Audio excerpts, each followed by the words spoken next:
Ironi dan miris sekali, seorang kades di Aceh dibui gara-gara memiliki kemampuan benih padi yang menghasilkan panen 2 kali lipat. Seperti biasa kita akan membahasnya dalam sebuah podcast bersama Gemini AI. Gemini AI, apa kamu sudah siap? Dan kamu sudah mengetahui tentang kades yang dibui di Aceh? Ya, saya sudah mendengar tentang kasus ini. Sangat disayangkan bahwa inovasi yang bertujuan meningkatkan hasil panen justru berujung pada masalah hukum. Apakah Anda ingin membahas lebih lanjut tentang kronologi kejadiannya, atau mungkin fokus pada dampak kasus ini terhadap petani lain?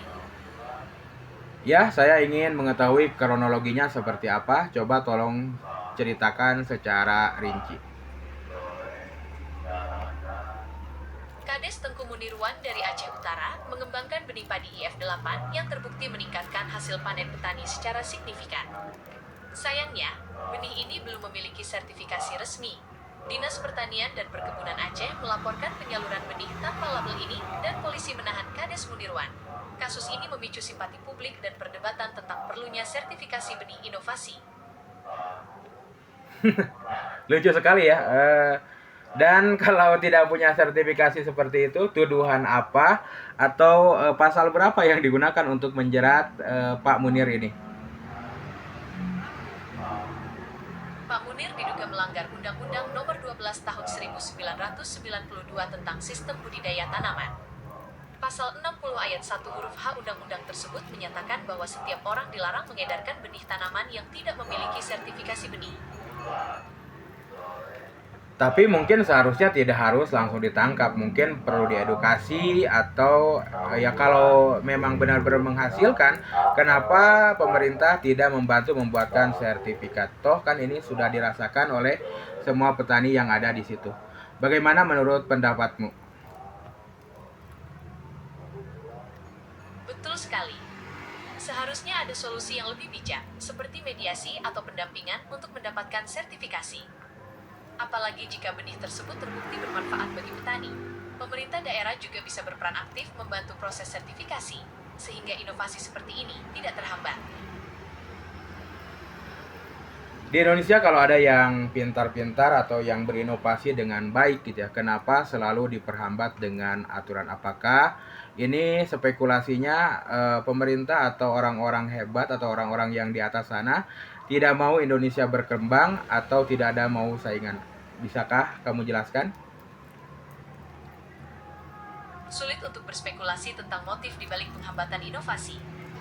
Ada banyak faktor yang mungkin berperan, seperti kepentingan ekonomi tertentu, kekhawatiran akan perubahan yang terlalu cepat, atau bahkan kurangnya pemahaman tentang potensi inovasi tersebut. Kadang-kadang, aturan yang ada memang perlu diperbarui, agar lebih mendukung kemajuan. Kalau dihambat seperti itu, setiap ada inovasi terus dihambat gitu karena ini bukan pertama kalinya gitu ya, tidak dapat dukungan, bahkan ini sampai dibui. Kira-kira Indonesia akan maju atau akan tetap seperti ini?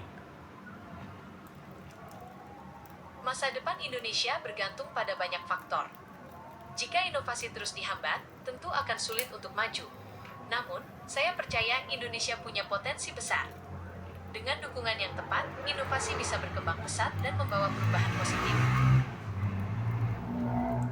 Baiklah, kalau kamu tahu gitu ya, berapa bulan atau tahun Pak Munir ini akan dipenjara? Sayangnya, saya tidak dapat menemukan informasi spesifik mengenai berapa lama hukuman penjara Pak Munir.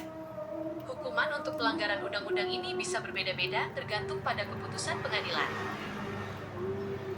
Baiklah, semoga aja kejadian seperti ini tidak terulangi lagi. Supaya para inovator-inovator di Indonesia tidak takut ketika mereka berinovasi. Untuk Gemini AI, terima kasih sudah menemani podcast kita kali ini. Dan seperti biasa, sapa penonton dan ingatkan mereka untuk follow akun Dalari Podcast. Sama-sama. Semoga inovasi di Indonesia semakin berkembang dan didukung penuh. Jangan lupa ikuti terus Dalari Podcast untuk bahasan menarik lainnya. Sampai jumpa.